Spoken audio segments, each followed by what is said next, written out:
పెద్ద హీరో పెద్ద producer దొరికితేనే cinema చేస్తా అని చాలామంది తమ డ్రీమ్ రోల్స్ గురించి చెప్తూ ఉంటారు. బట్ ఈ పర్సన్ అలా కాదు, దీనికి నేను రివర్స్ అని చెప్తూ ఉన్నారు.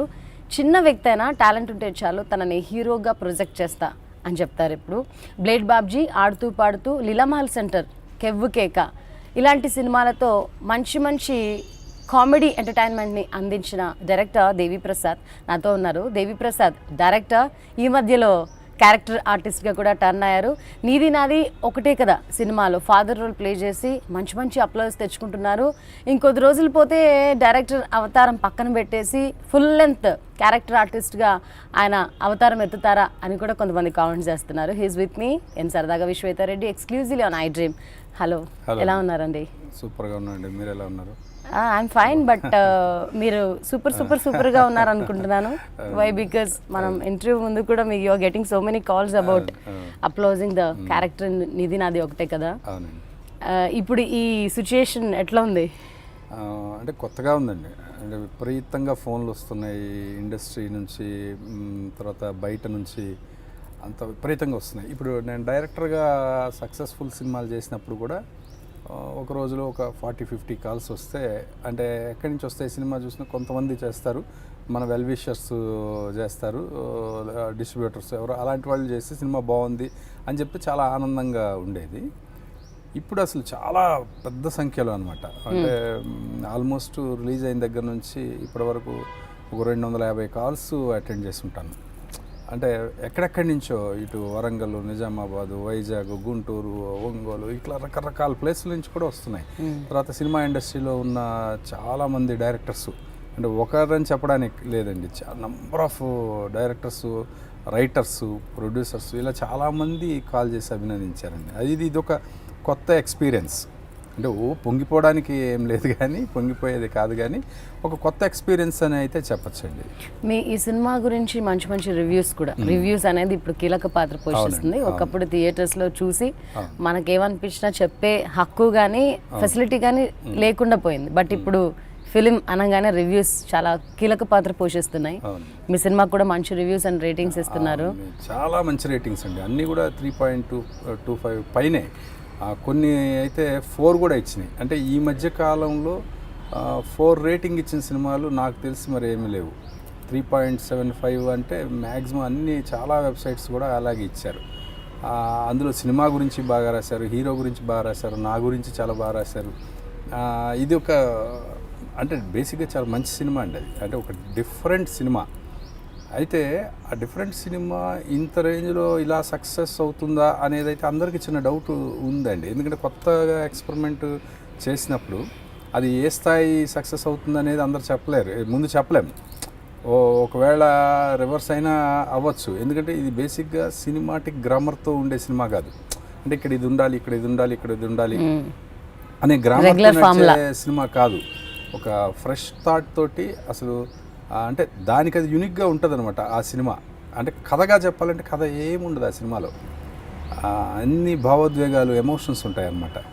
ఇలాంటి సినిమాని అసలు మామూలుగా ఒక ప్రొడ్యూసర్ దాన్ని ఒప్పుకొని సినిమా చేయటమే గొప్ప, చాలా అది గొప్ప విషయం అండి అసలు నిజం చెప్పాలంటే. తెలుగు ఇండస్ట్రీలో ఇలాంటివి తమిళ్లో అక్కడ ఇక్కడ వస్తుంటాయి, చాలా నెంబర్ ఆఫ్ ఫిల్మ్స్ వస్తుంటాయి. వచ్చినప్పుడు చూసి మన తెలుగులో ఇవన్నీ రావు అనుకుంటుంటారు, మన తెలుగులో ఆడవంటుంటారు. First point, award oriented movies మన తెలుగులో ఆడవంటారు. బట్ ఈ సినిమా ఇంత సక్సెస్ అయింది అంటే చాలా ఇది గుడ్ సైన్ అండి. అంటే మంచి రోజులు వచ్చినాయి తెలుగు సినిమాకి అనడానికి. ఈ మధ్యకాలంలో వచ్చిన సినిమాలు, ఇలాంటి సినిమాలు ఇంత హిట్ అవ్వడం, బాగా యూత్ బాగా వీటిని ఒప్పుకోవడం, చూడడం అనేది చాలా మంచి విషయం. అంటే సినిమా ఇండస్ట్రీ ఓన్లీ ఒక కమర్షియల్ ఫార్ములా నుంచి మెల్లమెల్లగా జరుగుతుంది.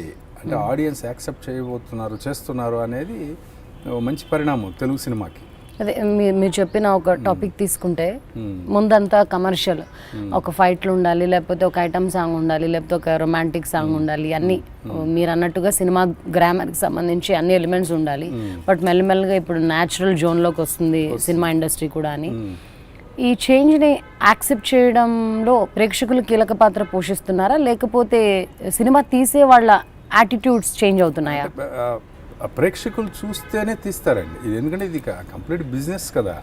ఇప్పుడు నా డబ్బు అసలు కంప్లీట్గా పోతే పోయింది, కానీ నేను ఒక గొప్ప విషయం చెప్పాలి అని అనుకునే వాళ్ళు 1% కూడా ఉండరండి. డబ్బు కదా, కోట్లు ఎందుకు పోగొట్టుకోవాలనుకుంటారు? ఎంతో కొంత ఆదరిస్తుంటేనే చేస్తారండి. ఇప్పుడు మరీ ఒక పెద్ద కమర్షియల్ సినిమా అంత కలెక్ట్ చేయకపోవచ్చు, బట్ భయంకరమైన లాసులు పెట్టిన ప్రతి రూపాయి పోతుంది అంటే ఎవరు సాహసించరు కదా.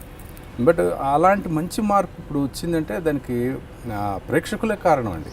అంటే ప్రేక్షకులు కారణం అంటే ఒకప్పటికి ఇప్పటికి చిన్న డిఫరెన్స్ ఏంటి, మీకు వాళ్ళు ఇంట్లోనే చాలా సినిమాలు చూస్తున్నారు, అదర్ లాంగ్వేజ్ ఫిల్మ్స్ చూస్తున్నారు.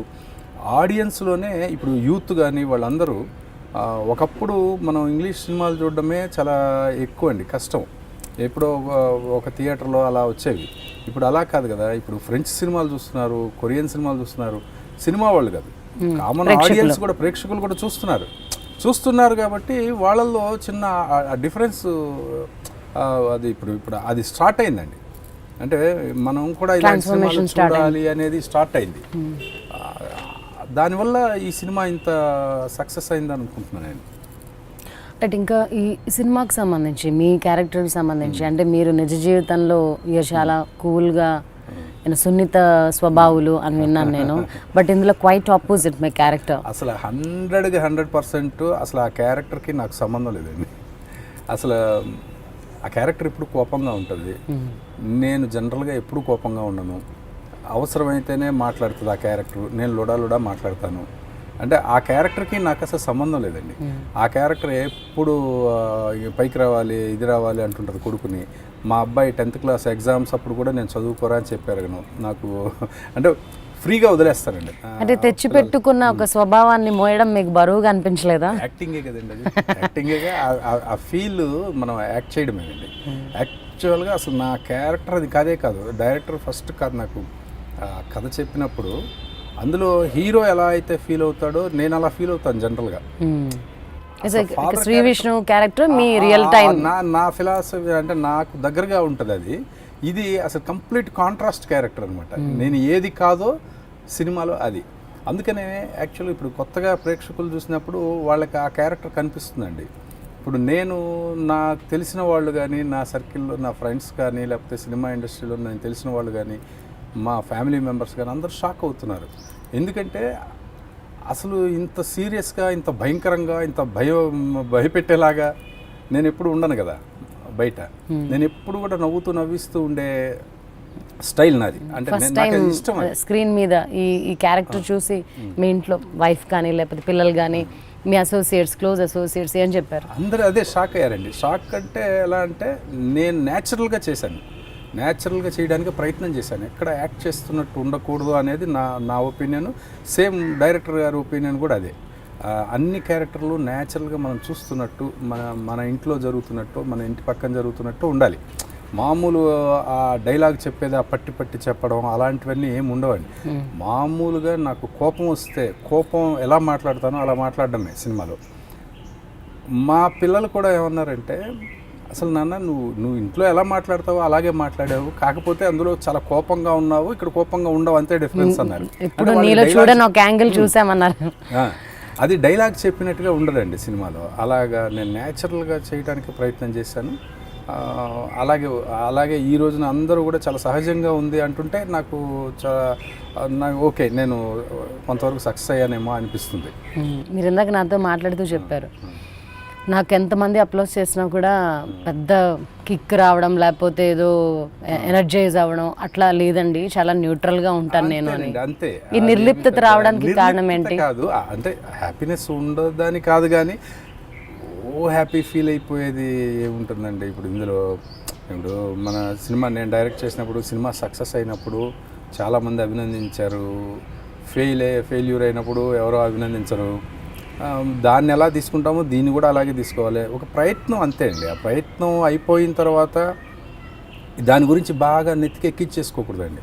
ఇప్పుడు అబ్బా నువ్వు చాలా అద్భుతంగా చేసావు అంటే నేను నిజంగానే అద్భుతంగా చేశాను, నేను గొప్ప యాక్టర్ని అని చెప్పి నెత్తికి ఎక్కించేసుకుంటే ఏం జరుగుతుందండి? ఏం లేదు. ఆ క్యారెక్టర్ నేను కాకపోతే ఇంకొకళ్ళు చేసినా ఇంకొకలాగా బాగుంటుంది అంతే. ఇప్పుడు డైరెక్టర్లో మంచి విషయం ఉన్నప్పుడు, మంచి రైటింగ్ ఉన్నప్పుడు అక్కడ ఎవరైనా సరే మంచి యాక్టర్ కావచ్చండి అని నా ఫీలింగ్. నా ప్లేస్లో ఇంకొకళ్ళు యాక్ట్ చేస్తున్న ఆ క్యారెక్టర్ కొంచెం అటు ఇటుగా ఇలాగే ఉంటుంది, ఇంకోలా ఉంటుంది అంతే. అంతేగాని ఇక్కడ నేనేదో అద్భుతం చేసేసాను, నేనేదో అద్భుతంగా యాక్ట్ చేసేసాను అనే ఫీలింగ్ నాకు 1% కూడా లేదండి, అస్సలు లేదు. ఇప్పుడు క్యారెక్టర్ ఆర్టిస్టులు చాలామంది ఉన్నారు, పక్క స్టేట్స్ నుంచి కూడా తెచ్చుకుంటున్నారు, ఎస్పెషల్లీ నార్త్ కానీ తమిళ్ మలయాళం నుంచి. ఈ బాగా కాంపిటీషన్ ఈ టైంలో కూడా మీరే ఈ క్యారెక్టర్ సూట్ అవుతారని వేణు ఉడుగుల ఎలా అనుకున్నారు, అండ్ మీకు ఈ ఆపర్చునిటీ అదే నేను కూడా అదే అడిగానండి వాళ్ళని. అడిగితే వాళ్ళు యాక్చువల్గా ఫస్ట్ ఈ క్యారెక్టర్ అనుకున్నప్పుడు తమిళ్లో సముద్రకని గారు అని ఒక ఆయన ఉన్నారు డైరెక్టర్, ఆయన కూడా ఆయన పెద్ద యాక్టర్ ఇప్పుడు అక్కడ. ఆయన్ని దృష్టిలో పెట్టుకొని అలా ఈ క్యారెక్టర్ ఏదో అనుకున్నారు. దాని తర్వాత ప్రతాప్ పోతన్ గారిని అనుకున్నారు. సముద్రకని గారు చాలా పెద్ద ఆర్టిస్ట్ ఇప్పుడు ఆయన. అదంతా ఎఫర్ట్ చేయలేరు వీళ్ళు ఈ బడ్జెట్కి. తర్వాత ప్రతాప్ పోతన్ గారిని అనుకున్నారు, ఆయనతో మాట్లాడారు, ఇవన్నీ జరిగినాయి. తర్వాత ఇంకెవరెవరినో అనుకున్నారు, పెద్ద వాళ్ళని అనుకున్న తర్వాత మరి ఏమైందో లేదు, అసలు ఫ్రెష్గా పెడితే బాగుంటుంది అనుకున్నప్పుడు ఒకటి అనుకున్నారట, డైరెక్టర్ని ఎవరినైనా తెలుగులో ఎవరైనా డైరెక్టర్స్ ఉంటే వాళ్ళని పెడితే ఏదైనా కొత్తగా అనిపిస్తుందేమో అని చెప్పి అనుకున్నప్పుడు అక్కడ కో డైరెక్టర్ ఉమేష్ అని ఒక అతను ఉన్నారండి, తను సజెస్ట్ చేశాడట ఇలా దేవి గారిని పెడితే ఎలా ఉంటుంది అని. అనగానే వెంటనే వాళ్ళందరూ కరెక్ట్గా ఉంటాడు ఆయన అని చెప్పి అప్పుడు నన్ను అడగడం జరిగిందండి. నేనేంటంటే నేను ఇంతకుముందు డైరెక్ట్ చేసిన సినిమాల్లో ఒక్కొక్క సీన్ యాక్ట్ చేశాను నేను, ఏదో 2 సినిమాల్లో.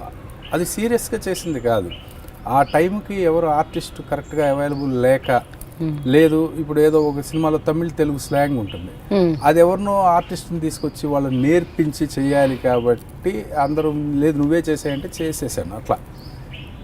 అలా రెండు సీన్లు అలా చేసిన తర్వాత నా ఫ్రెండ్స్ డైరెక్టర్స్ కొంతమంది ఏంటంటే ఇదిగో ఇందులో 2 సీన్లు ఉన్నాయి చెయ్యి, ఇందులో ఒక సీన్ చెయ్యి అని అడిగేవారు. నేను అలా చేయను, నా సినిమాలో కాబట్టి అలా చేశాను, నేను అలా చేయను అని అడిగాను, చెప్పాను. ఇలాగా ఒకరోజు నాకు తమిళ్ విజయ్ అని ఒక ఫ్రెండ్, తను డైరెక్షన్ డిపార్ట్మెంటే, తను ఫోన్ చేసి సార్ ఇలాగ ఒకళ్ళు మీరు యాక్ట్ చేస్తే బాగుంటుందని అనుకుంటున్నారు అని అంటే నేను అదే అన్నాను, నేను చేయట్లేదు అలాగా, ఒక సీన్ 2 సీన్లు అలా 2 సీన్లు అంటే కాదు ముందు వాళ్ళు మాట్లాడతారు అన్నారు. వాళ్ళు మాట్లాడినప్పుడు కూడా నేను ఇదే ఎక్స్ప్రెస్ చేశాను, కాదండి అలా కాదని నాకు డైరెక్టర్ మెయిల్ చేశారు ఆ క్యారెక్టర్ మొత్తం. అది చూస్తే మొత్తం అసలు సినిమా అంతా దాని మీదే ఉంది, ఈ ఫాదర్ అండ్ సన్ మీదే కథ. నేను ఆశ్చర్యపోయా ఫస్ట్, ఇదేంటి ఇంత క్యారెక్టర్, సినిమా అంతా దీని మీద ఉన్న క్యారెక్టర్ని ఎలాగా వీళ్ళు నన్ను అనుకున్నారు అని. నేను తర్వాత అడిగాను ఎలా అనుకున్నారు నన్ను అని అంటే, లేదండి మీరు బాగుంటారు, మీ ఐస్ బాగుంటాయి, మీ కళ్ళు ఎక్స్ప్రెసివ్గా ఉంటాయి, అందుకని మీరు చేస్తే బాగుంటుంది, ఎందుకంటే మీరు డైరెక్టర్ కాబట్టి ఇందులో ఉన్న సెన్సిబిలిటీస్ అన్నీ మీరు పట్టుకుంటారు అని మాకు అనిపించింది అని. సరే నేను ఓపెన్గా చెప్పాను, సార్ నాకేం ప్రాబ్లం లేదు, నేను చేస్తాను, 20 days 22 days వర్క్ చేయడానికి నాకేం ప్రాబ్లం లేదు, కానీ నా వల్ల ఫస్ట్ డైరెక్షన్ తనకి వేణు ఉడుగుల ఆయనకి నేను చెప్పాను, మీకు ఇబ్బంది అవ్వకుండా చూసుకోండి, అంతే కదండి ఓ డైరెక్టర్ లైఫ్ కదా అది. ఎందుకంటే నేను కూడా అక్కడి నుంచి వచ్చాను కాబట్టి నాకు తెలుసు ఆ పెయిన్. నా వల్ల మీ సినిమాకి ఇబ్బంది కలగకుండా మాత్రం చూసుకోండి, ఒకవేళ అలాంటి ఇబ్బంది ఏదైనా కరెక్ట్గా ఉండదు అనుకుంటే నేనేం ఫీల్ అవ్వను.